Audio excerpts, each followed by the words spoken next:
We don't want to be like Smartsheets. We don't want to be like Airtable. We don't want to be like Coda and Notion.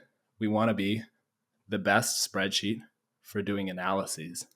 And when you look at the ways in which we start to differentiate, they're specifically targeted to building analyses faster, simpler, and the ways and targeted at the ways in which modern technology companies do analyses.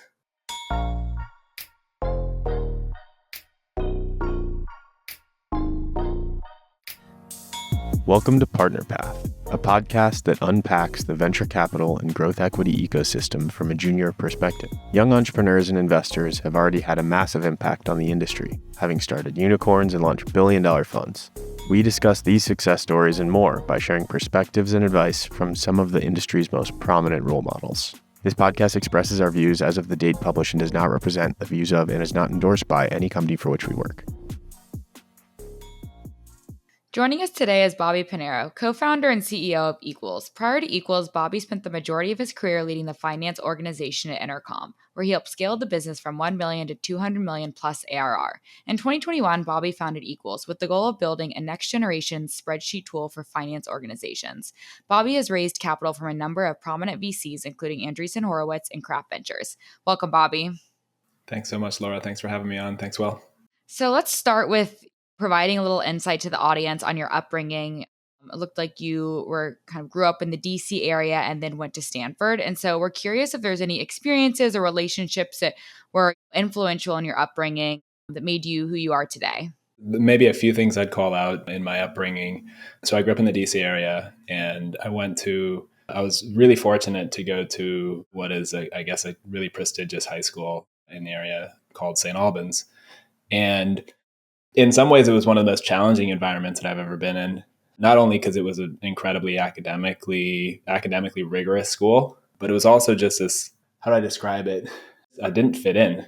And it was a place where a lot of the other students they came from backgrounds that were not like mine, very privileged, they were sons of senators and things like that. And a big part of kind of my hunger to achieve things and prove myself came from being in an environment where, I didn't kind of fit in. I wasn't like other folks.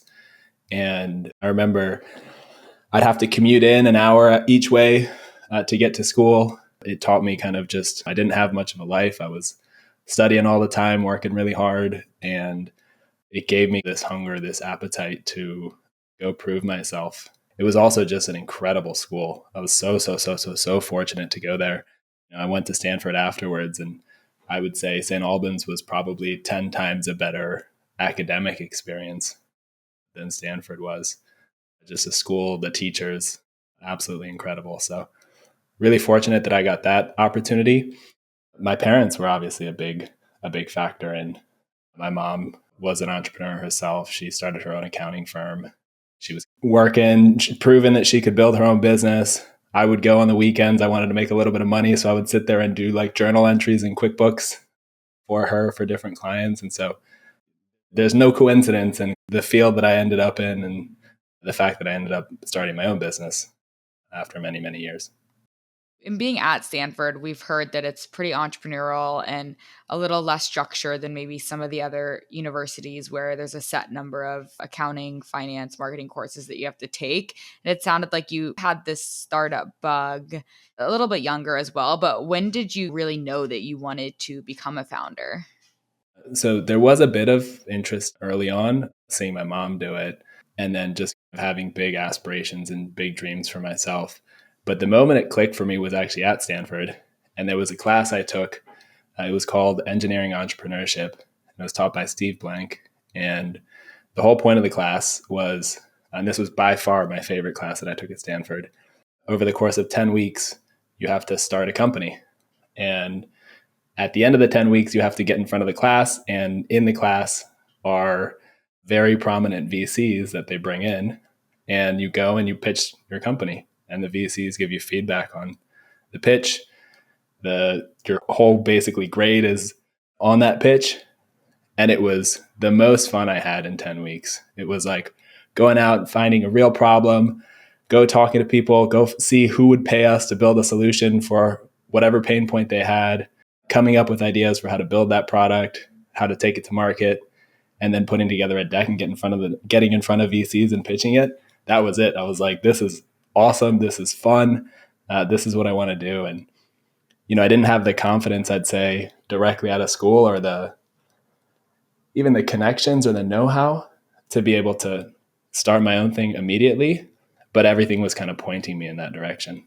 That drive was definitely proven out into what you did at Intercom. I mean, being able to scale from $1 million to 200 million ARR is very impressive. And my first question is, was the business that you pitched Equals? No, Equals came from so much of my experience building Intercom. I didn't have the idea for Equals back then. And the idea that we pitched in that class was, I remember going and talking to, the whole point of the class was you need to go find a problem. You need to go find a problem that somebody will pay for. And so as a college student, you're like, well, how do I find a problem? What's an interesting space that I'm curious about? And so I started emailing all the athletic department at Stanford. And I went and talked to one of the football recruiters. And he was like, one of my biggest pain points is I can't get good GPA data for high school students that we're trying to recruit to Stanford to play football for us. And so we came up with this idea of like, can we build a database for a bunch of like GPAs of a bunch of students that all recruiters across the country can then go and access. And then we started calling up recruiters at all sorts of different schools. And they were like, yeah, I'd pay for access to something like that. And so that was the idea. We ended up not building it because there's all sorts of regulations around what sort of information you can collect about students, but that was the idea. Yeah, I'm sure there would need to be some synthetic data involved there. Well, let's transition. Can you touch on first Intercom? Intercom as a business, what does it do? And then how did you get introduced and maybe the journey to scale it to 200 million ARR? Intercom you can think of as a customer communication platform. If you've ever landed on a website and you see a messenger on the bottom right-hand corner, that's Intercom, most likely. Intercom kind of started that phenomenon. And so Intercom's a really easy way for businesses to be able to chat with their users, prospects, support customers, etc. I joined Intercom when it was 20 people, less than $1 million in ARR. The reason I found out about Intercom was Intercom had just raised their Series A from Moon at Social Capital. And I think what had happened was Owen, who's the CEO founder, he'd gone into the first board meeting right after raising the Series A and didn't have, the whole deck was basically like, here's what we're going to do from a product perspective, which is awesome. But Mamoon was like, hold on a sec, we need to talk about metrics. We need to understand what's happening in the business. We need to have a plan. We need to have a forecast. A friend of mine who I'd met working at, all these things kind of happen in your career, I think, serendipitously, or at least the best things do. Somebody that I'd ended up working with at IBM when I first graduated from college, he'd gone on to work at Social Capital. And I'd built a good relationship with him. And he called me up and he was like, hey, we've got a really exciting company, Intercom. Would you be interested in talking to them about joining as their first finance? And I met Owen, I met Des, met Mamoon, and we can talk about the things that I saw in Intercom that got me really excited. But I joined and had no idea that it was going to become what it was or what it would become. I think you can't really know. Part of the journey and part of the fun part about joining a startup at that stage is not knowing. The uncertainty of it is fun. And then your responsibility is to figure out how to make it work as opposed to just assuming it's going to work. So yeah, that was it. Joined as the first finance hire, spent the next 8 years building out the finance team, which included FP&A, accounting, the biz ops team, the analytics team, the data engineering team, parts of the legal team, which nobody should have let me own, but I did. And then, was involved in almost every strategic decision across the company, from product things to go-to-market strategy to fundraising, was in every board meeting.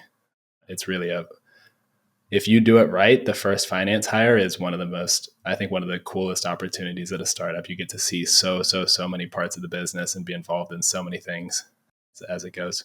One thing that you were really involved in was Excel. and I'm sure you had a lot of pain points that probably annoyed you. But was there anything specifically that when you were working in Excel or at Intercom that kind of sparked the idea to start Equals? Definitely.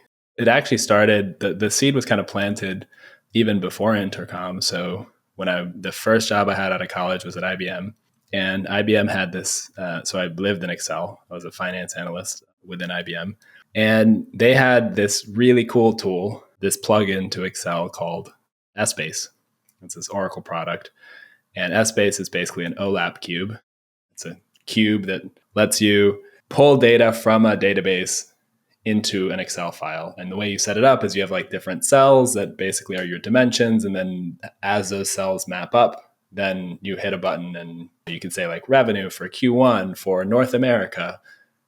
Based on those dimensions, data populates in your spreadsheet in Excel. And it was magic. It was like, it made running analyses so much easier.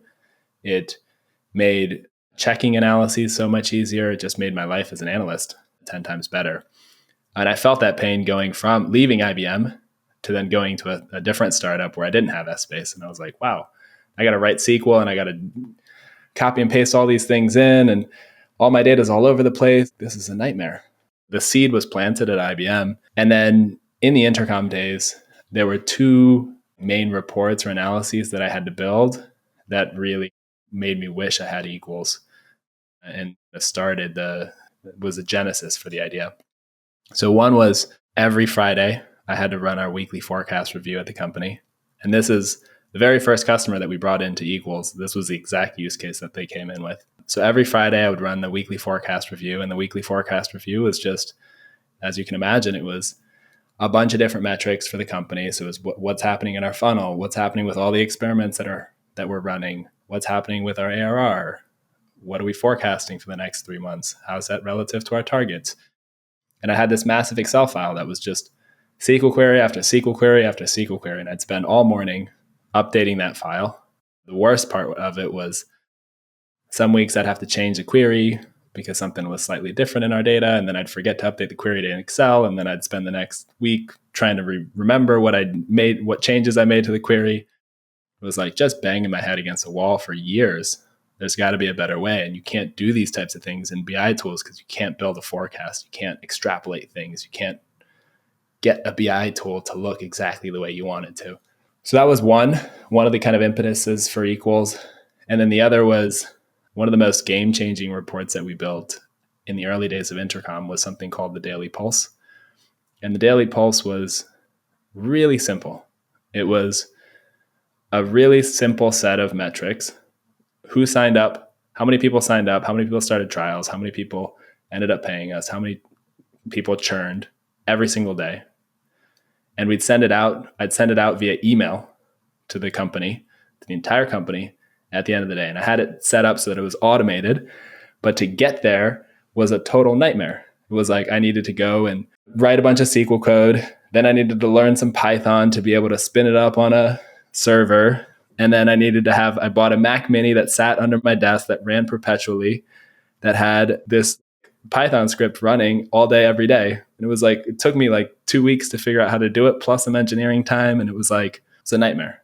Next would just be helpful to have you give an overview to the audience of what you're building at Equals, and specifically focusing on what differentiates Equals from other spreadsheet tools out there. Yeah, so Equals you can think about it as a next generation spreadsheet, but you can really think about it in 3 components. So Equals is an analysis tool that's at its core a spreadsheet that works just like Excel, just like Google Sheets. And then 2 main things that make it meaningfully different. One is it's connected to live data.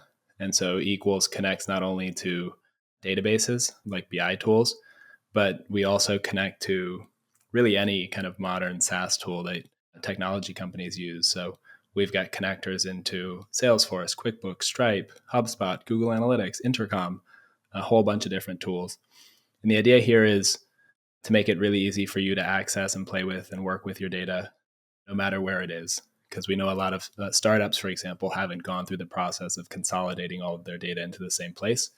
So we want to be kind of agnostic of where your data sits. We want to help you automate analyses from anywhere. And then the second component to Equals that's different is It's connected to the places where you and your team distribute and consume analyses. So Equals is connected to things like Slack and email and Google Slides. And so you can set up a full analysis that not only where you build a dashboard, but you can send that dashboard out into a Slack channel. You can send that dashboard out to various email aliases all on a schedule.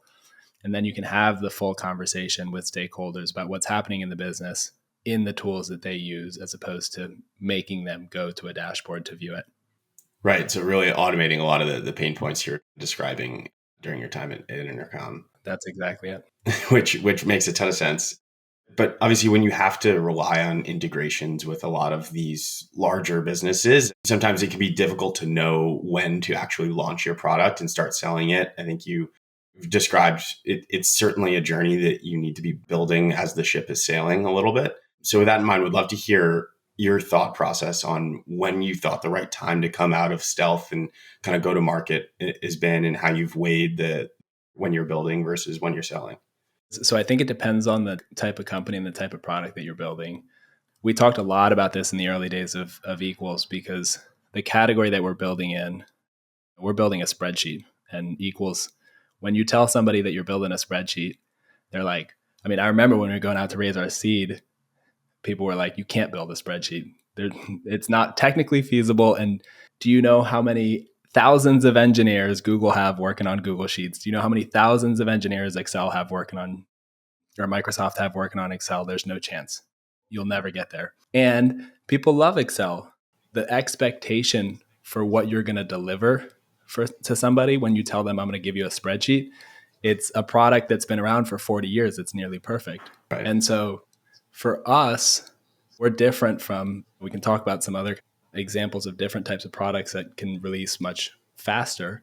But Ben and I, Ben's my co-founder, we talked a lot in the early days about how we had to wait for a long time. We had to build for a long time before we could launch Equals. And in some ways that's like really scary and hard, because you have to sit there and you don't know if it's going to work. You're making one single bet. We built for a year and a half, almost 2 years before we launched anything into market. But we did so because we knew, again, the bar for what we were building was so insanely high. And in some ways, that's a really good thing too, right? What are other products that need to be essentially complete before you launch? Something like Figma, right? Figma is like a very hard product to build. And the bar for what a designer expects when you're giving them the bar for products that were already out and the bar for what they expect when they get something like Figma is insanely high. Or you can think of something like a Tesla. You have to build a full car. You can't just build like pieces of it. You can't build an MVP type product.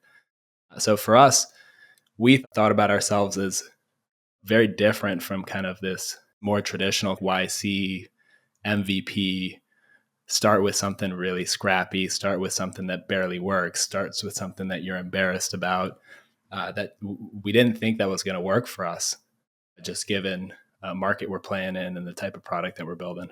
I guess double clicking into that in the market, I mean, who really is the target end user? And how are you pitching them to switch to Equals versus continuing to use Excel or another software? Like you said, Google Sheets, there's a few other players doing similar innovations.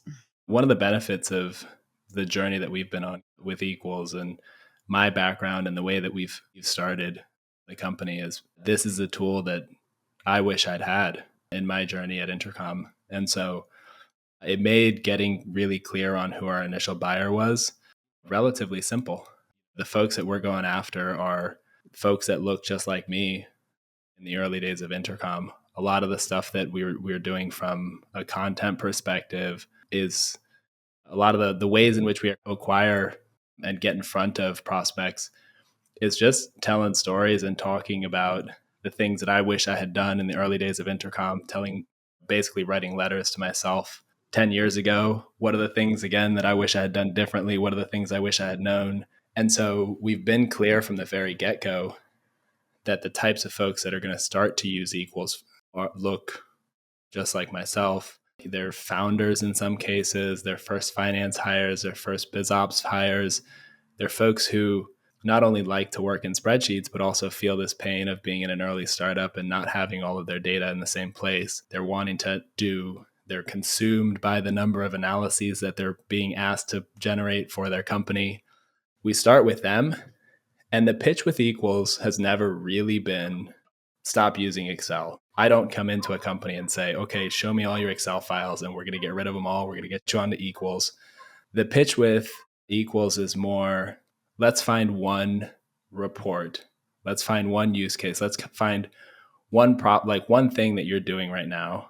And almost always on a first sales call, you can kind of get to a place where you say to somebody, hey, what's one Excel file that you absolutely hate running every single week?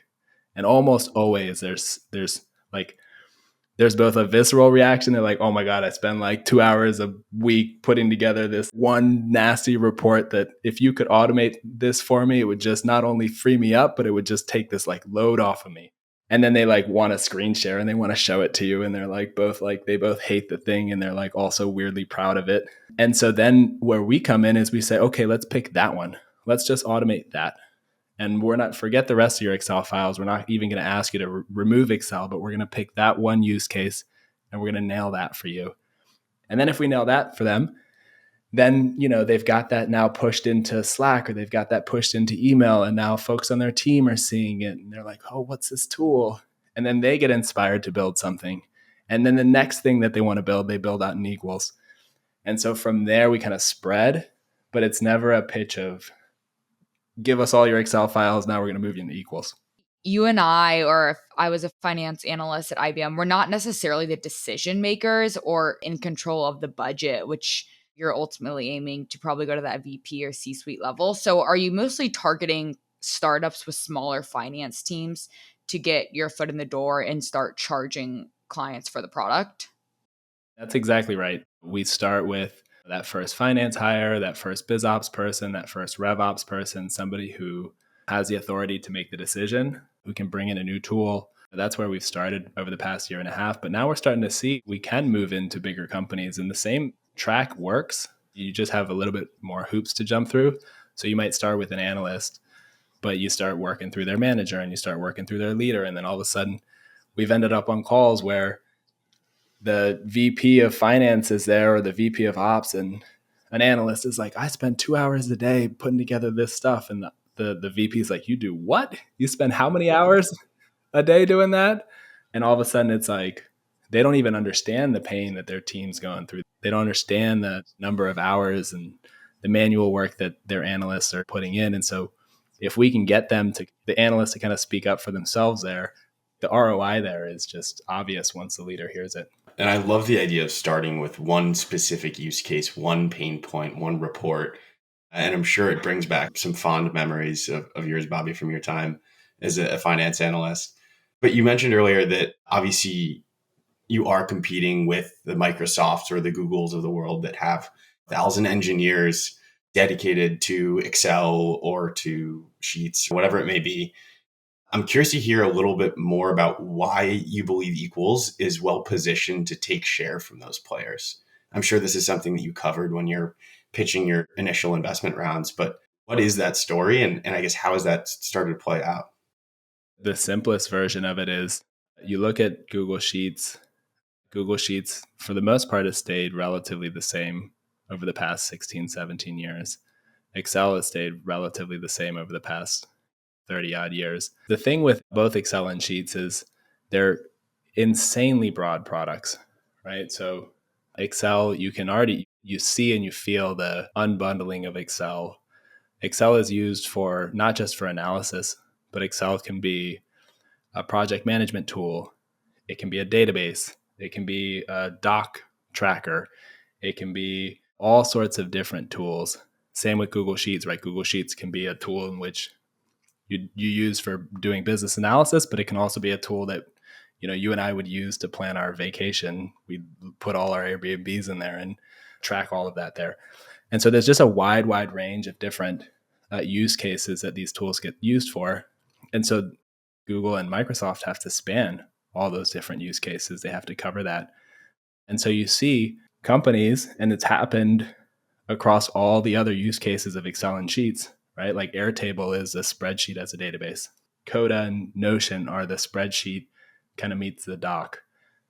Smartsheets is this, and Asana, you could argue, are the spreadsheet meets the kind of project management tool.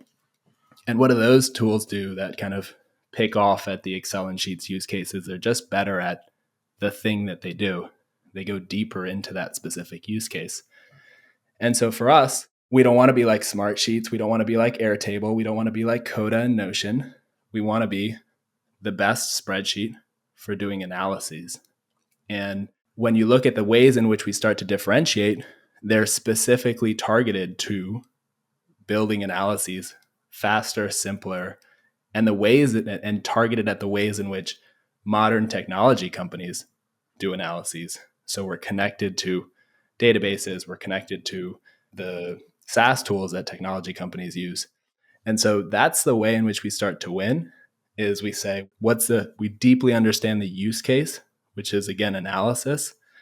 And then we go really hard after that, as opposed to kind of building this big, broad tool. We're going to pivot actually to something that you had mentioned that is related to founder-led sales is BS. I don't know if YouTube will let us curse, so I'll just say BS. However, you know the product better than most, especially in the early days. But I do agree that salespeople have been trained to sell, know the cues, have formats. So, I mean, how did you go about finding the right first sales hire? I guess what type of background is ideal for Equals? It's been hard. I've learned a lot about sales myself over the past couple of years. And in some ways, I know exactly the post that you're referencing where I wrote founder-led sales is BS. And I still think that's true to a certain extent. Yet I find myself still very, very, very deeply involved in our sales process. That the places where I need to be involved are at the very beginning of a deal, where I can kind of help do a bunch of discovery to pull out what are the problems that somebody's facing, what are the ways in which Equals can help, empathizing with the user and the prospect on the things that they're going through. I think it means a lot to folks that they get on a call with somebody who's just experienced the pain that they have and who's building something that they wish they'd had in that same role. So for me, I find being on that first sales call is really valuable. And then being on the kind of end of the process as well is very valuable, where I can help any concerns or just help close. You also are very active with the role that you play in content creation. So I didn't know if that had also led to maybe you being more actively involved because your potential clients or customers are seeing this engaging content that you're putting out in the world regarding Equals and the product. Definitely. I mean, it helps that a lot of folks come in through the content that we put out. So much of the two ways we grow as a company are, one, through product launches. So we put out new features, we make a big splash about them. And then the second thing is content. And so it's all blog posts that me and the team write, LinkedIn posts, Twitter posts, things like that. And so a lot of times folks come in. I mean, I've had 6-7 meetings booked off of one LinkedIn post. And that's just, then I end up on the call because they obviously came in through that post. So content definitely has been a huge, huge, huge part of our growth. And the fact that I can speak to our audience, that I can tell stories about what it's like to be that first finance hire, what it's like to be a founder, what it's like to build an ARR build for a startup that ARR data is all over the place and it's a hot mess. That I think really helps and resonates. The thing that I've found, especially in the early days, you just need to find somebody who has a little bit of that founder mentality, somebody who is the right first sales hire is the person who wants to come in and figure it out. And that's very different from a salesperson who has come into a large organization where they know what the sales process looks like, where the deck's already built, where pricing's already set, where there's been 5 reps who can teach them how to close a deal. Like for us, it's, okay, we need to figure out what are all the discovery questions. How do we run a POC? Is our pricing right? How should we change our pricing? What happens when we onboard a customer? How long do we run the trial for? Like all those things are things that need to get worked out. And so you have to have somebody who is willing to, you have to find somebody who's comfortable in that ambiguity and is excited to work through that. Yeah, especially in the early days, to your point, is you're still iterating. I'm thinking that this would be a huge time saver in my life, getting a messy data room, having to build a cohort analysis, or to your point earlier, put together an ARR build or clean up a P&L. But I mean, what are the limitations of Equals, and kind of where is the direction moving forward to become this fully analytical automated database or spreadsheet, I guess? In a lot of ways, we've been around now. We've been working on Equals. We turned 3 in a few weeks. In a lot of ways, the product is insanely wide and broad and complex. So we can handle a lot of different use cases. I would say the biggest limitations of Equals are if you're looking for a spreadsheet that's going to do more kind of like project management type of work, or where you're, wanting to do things like Gantt charts or calendars or organizing to-dos. Equals isn't, again, we've not focused on those types of features. The direction in which we're going to go is to continue to build out, make the spreadsheet faster, make it more performant, handle much larger data sets. So today Equals works for up to 200,000 rows per sheet, which is on par with Google Sheets. We still have a little bit of catching up to do with Excel. We're excited to start working on some things that will be a fundamental game changer in terms of the amount of data that you can bring into Equals and work within a spreadsheet. And then a lot of really exciting changes and innovation happening on the how data sources get connected, what you do once you have a data source. We know, for example, when you connect Stripe, you're likely trying to build an ARR build, or you're likely trying to look at your revenue in some way, shape, or form. Stripe data is not the most conducive to doing that. And we know this because we've now done it for ourselves, but we've done it for hundreds of customers. And so what are ways in which we can make Stripe data way easier to work with right after you've connected it to Equals? You'll start to see us kind of make it really easy to make it much simpler for folks to work with their data once it's connected. I do want to touch a little bit on brand building, just because I'm a big fan of, first of all, the name Equals, and second of all, the website that you've built. I haven't had the chance to actually try the product, but I'd imagine it's also got a phenomenal kind of UI UX. Talk to me about what you've learned in brand building. How important positioning and building a brand been to the story at Equals, and what have you learned? I think the main thing I've learned is be authentic and trust yourself.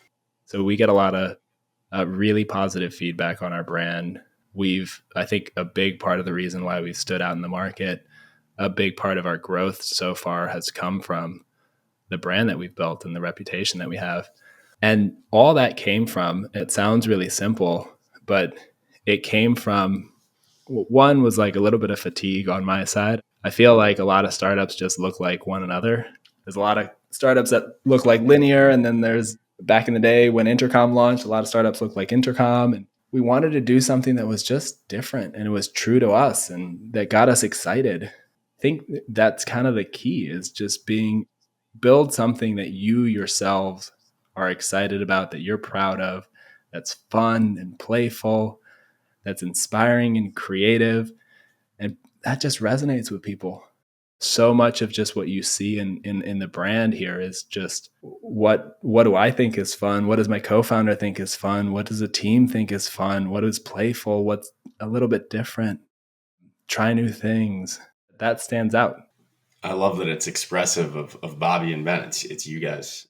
I think that's a great point and really interesting to hear. You also tie that playfulness to your product launches, and I think we would be remiss not to bring up the new AI assistant that you recently dropped. And it actually reminds me of the trend that we're seeing within the AI code generation space, which is these code assistant tools help developers build and ship products faster, which you saw GitHub kind of taking the lead there, but many other players are also building in the space. And it looks like this AI assistant is doing something similar, but with users in Excel being able to ask questions and help with queries and different analyses that they're trying to run. So maybe just quickly touch on your next generation Clippy, which I believe is what the product is called, and the goal with that product and what it will be mainly used for. So in January, a few weeks ago, we launched AI Assist, which we branded as the next generation Clippy. It's like, what would Clippy be if it were rebuilt for today with AI behind it. And the idea, like you said, is really simple. It's, can we make the spreadsheet more approachable? Can we expand the total addressable market of people who can build analyses in a spreadsheet? For us, it's, can we help people write SQL queries? Can we help them debug queries? Can we help them write formulas? Can we help them fix formulas, build charts, build dashboards in an automated way, all in Equals? Soon, we're working on a way in which you can build a whole sheet, start from scratch, like pick a data set and it generates a sheet for you. Really exciting things to come there. I think for us, the way we think about AI is, one, AI is going to be just kind of enmeshed in, it's not necessarily going to be a standalone feature as it is today, but it's just kind of be integrated into the overall product experience. And so you'll see more and more, on our side at least, AI will just be embedded into every interaction that you have. So you'll see it when a spreadsheet formula breaks, for example, you'll just see AI assist kind of pop up and say, hey, do you want me to help fix this formula for you?